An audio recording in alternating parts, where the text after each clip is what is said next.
노력이 얼마나 위험한 건지, 그 어떤 아이는 열심히 공부했기 때문에 네. 이런 최악의 어떤 평가를 받는 거잖아요. 네. 예. 이걸 모든 아이들이 알고 있는 거예요. 열심히 했다가 안 되면 이런 거다, 이런 꼴을 당한다. 네. 그래서 열심히 하지 않거나 아니면 열심히 하고도 안 한 척 하죠. 네. 네. 그게 애들한테 되게 중요한 전략이에요. 네. 네. 저희 때도 학교 다닐 때 보면은 시험 보는 날 아침에 와가지고 유난히 공부 안 한 얘기를 막 네. 아침 내내 떠들어대는 애들이 있잖아요. 네. 나 어제 막 무슨 드라마도 봤어. 나는 뭐 몇 시에 일찍 잤어. 저 몇 시에 잤어. 막 이러는 거. 그게 뭐냐면 다 이거예요. 나 노력하지 않았어, 얘들아. 네. 점수가 잘 나오면 어떤 거냐면 능력 좋아. 점수가 안 나오면 다 노력 안 해서 그런 거야. 네. 핑계거리를. 예. 그러니까는 위험하지 않게 다 미리 장치하는 거예요. 네. 그러니까 노력만 안 하면 돼요. 그러면 안 위험한 거죠. 네. 예, 그런데 노력을 안 했을 때 이제 어떤 일이 생겨요? 야단 맞죠. 네. 집에서 부모님한테 야단 맞고 선생님한테 야단 맞고. 네. 우리 방석이 얘기 쭉 제가 읽어드릴 때 선생님이 친구들 앞에서 방석이한테 방석이 너도 공부 열심히만 하면 잘할 수 있는데 왜 안 하니? 라고 야단을 하신다는 네. 대목을 읽어드렸고 그게 바로 방석이가 바라던 바다 이렇게 네. 말씀드렸었어요. 걔는 그걸 이제 바라는 거예요. 친구들 앞에 제가 그런 사람으로 인식되기를. 네. 아직 나는 안 하고 있는 중이야. 근데 사실은 그렇게 계속 세월이 흐르면서 누구처럼 된다고 그랬냐면은 무의리처럼 된다고 그랬어요. 이제는 네. 무능력해요. 이제는 못해요. 너무 안 했기 때문에. 네. 예. 그래서 이제 그런 어떤 가식적인 행동조차 하지 않고 완전히 무기력하게 지내게 되는 그런 아이가 되는데, 예. 그래서 이제 노력은 양날의 칼이다. 이 부분을 이제 커빙턴의 자기가치와 학습동기에서는 굉장히 강조해서 말씀드리고 싶어요. 능력 없어 보이는 일을 방지하기 위해서 노력하지 않으면, 능력 없어 보이는 일을 방지하기 위해서 노력을 하지 않으면 또 성실하지 않다는 이유로 질책을 받게 된다. 그래서 해도 위험하고 안 해도 위험한 게 노력이거든요.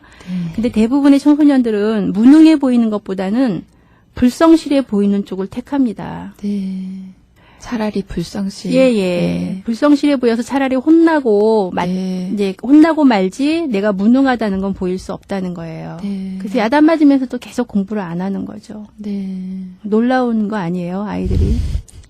그만큼 자기 가치를 손상받고 싶어 하지 않아요. 네. 무시당할까봐 그래요, 자기가. 네. 예, 이런 놀라운 비밀을 모르고 계셨을 것 같아요, 많은 분들이. 애들이 공부 안 하니까, 될 것 같지 않으니까. 저희가 앞에서 금방 얘기했던 귀인 또는 로터의 신념? 이런 네. 거랑 다 연결을 지어서 생각해 보시면 돼요. 예, 내가 생각해 보니 내가 해도 될 것 같지 않아. 그러면은 네. 안 하면서 내가 능력 없다는 거나 감추자. 뭐 이런 전략인 거예요. 네. 아니, 그래서 엄마들이 많이 하는 말 중에 하나가, 우리 애는 머리는 좋은 것 같은데 노력을 안 해요. 그렇죠. 엄마도 아직 머리가 좋은 것처럼 지금 알고 있는 중이에요. 네. 예. 지난번에 세미나 할 때 재밌는 말씀하신 분이 생각나요.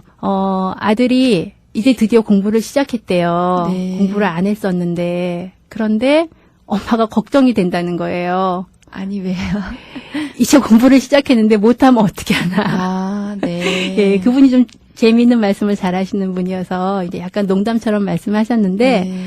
그런 생각이 좀 들 수도 있어요. 네. 예, 이제 안 할 때는 뭐 얘가 하면은 잘할 수도 있을 거야라는 생각 갖고 계시다가 본격적으로 시작을 하니까 어머, 이거 해도 안 나오면 어떻게 하죠? 라는 생각이 들었다고 네. 저희 세미나 할 때 말씀하셔서 우리 다 같이 웃은 적이 있어요. 네. 근데 그런 거죠. 예, 지금 방석이 같은 경우가 이제 안 하고 있는 중인데 그렇다면은 이 방석이는 자기 지금 인상 관리를 하느라고 온갖 힘을 다 쓰는 아이예요. 네. 예, 능력 없는 걸 숨기려고.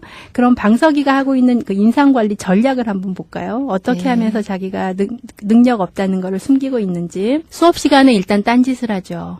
네. 예, 열심히 듣지 않아요. 그다음에는 시험 공부를 안 해요. 그다음에 컨닝을 해요.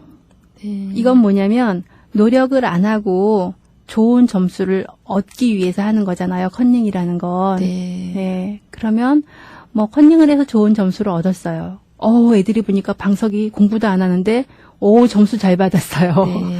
그러면 되게 똑똑해 보이는 거 있어요. 네. 예. 뭐 야단도 안 맞겠죠. 네. 예. 결과가 좋은데 노력 안 했다고 야단치시는 분은 많지는 않아요. 네. 그런 거. 또 평소에 공부에 관심 없는 척 하면서 계속 그런 얘기를 하고 다니는 거. 그 다음에 또 하나, 이런 아이들의 그 인상관리 전략으로 성취 불가능한 목표를 세워요. 왜냐하면 실패를 해도 자기가 능력이 없어 보이지 않으니까. 네. 굉장히 높은 목표를 세우는 거예요. 네. 뭐 중하위권 학생이 과고 진학을 목표로 한다. 이 정도가 될까요? 네. 그래서 어차피 떨어질 거다. 자기도 알고 있어요. 노력도 떨어져도 안 하면서. 비난받지 않게. 그렇죠. 떨어져도 나는 과고 시험 봤던 애거든요. 뭐 네. 이런 거. 예. 능력 없어 보이지는 않아. 네. 그런 게 있는 거예요, 아이들한테. 네. 그러니까 이런 행동도 다 이해하고 바라보시면 네. 아, 얘가 이래서 그러는구나. 네. 예. 그러면 좀 측은하죠, 사실은. 네. 그 전까지는 미웠어. 그런 네. 행동이. 밉고 복장 터져. 왜 저러나. 네. 그런데 알고 보면 무지하게 애쓰는 중이에요, 지금. 네. 자기 가치를 보호하려고 애쓰는 중이니까 그럴 때 우리가 어떻게 해줘야 되나 하는 전략이 이제 알으면 생길 수가 있죠. 네. 예. 이렇게 이제 지금 말씀드린 대로 이런 인상관리를 하려고 온 노력을 다 기울이다 보면 결국은 어떻게 되겠어요? 공부하는데 힘을 안 쓰고 네. 이런데 허팀을 쓰니까 네. 점점 학습 능력이 낮아져서 결국은 이제 아까 말씀드린 대로 무기력한 무의리처럼 된다. 네.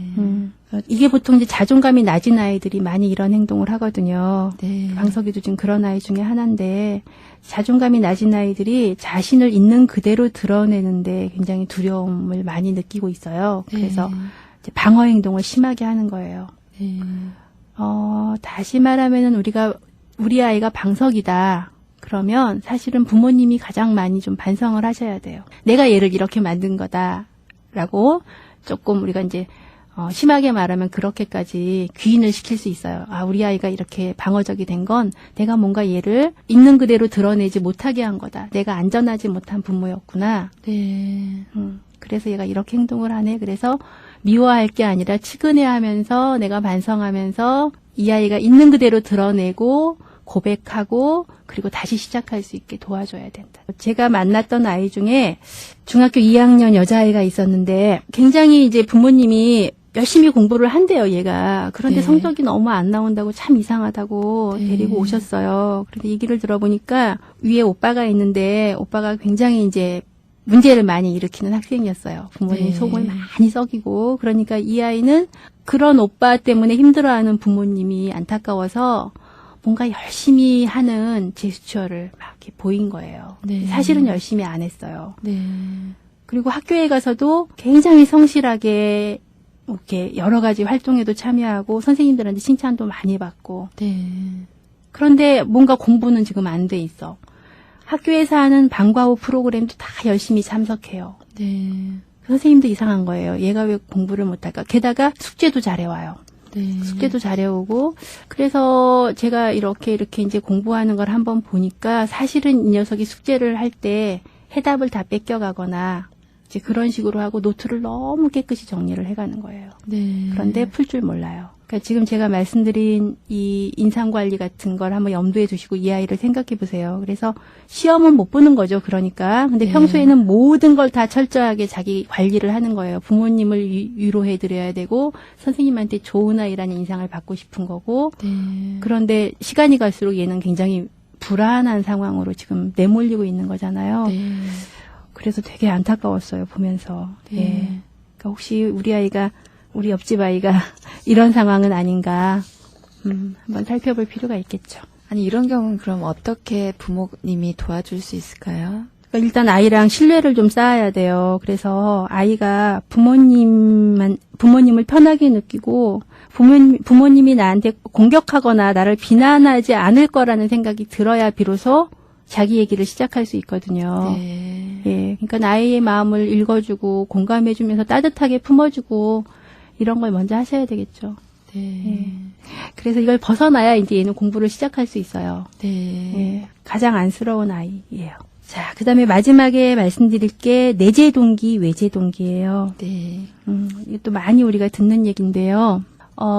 내재 동기가 있으면은 어떠냐면은 어떤 일을 할 때 거기에 내재 동기가 있다는 건 그 일 자체를 즐긴다는 거예요. 네. 그거에 따라오는 어떤 보상에도 관심 없고 네. 이 일 자체가 그냥 즐거움인 거거든요. 네. 어찌 보면은 학습이라는 거는 그 자체로 즐거운 거예요. 내가 네. 배우니까. 내가 배워서 똑똑해지고 있구나. 이런 느낌. 예. 그리고 이제 그 부모님들도 그런 경험을 좀 한두 번 해보셨을 텐데 학교 다니면서 열심히 공부하고 늦은 밤에 도서관을 나설 때 그 뿌듯함이 있어요. 네. 네. 그런 게 학습이 그 자체로 강화 역할을 한다. 네. 보상이 된다는 거죠. 그래서 별도의 칭찬이나 이런 게 필요 없어요, 사실은. 네. 예. 그런 것들이 이제 내재 동기라고 하는 거고요. 반대로 외재 동기는 그 일 자체는 재미없어요. 그래서 네. 보상이 와야 돼. 그걸 하기 위해서. 그럴 때 이제 외재 동기라고 하니까 굉장히 상반되는 개념이죠, 어찌 보면은. 네. 예. 그런데 사실 우리 생활 속에는 이 두 가지가 다 우리 안에 있어요. 그러니까 내재 동기만 갖고 살 수는 없는 거고, 덜어는 외재 동기도 필요하고, 뭐 내재 동기도 필요하고 그런 거죠.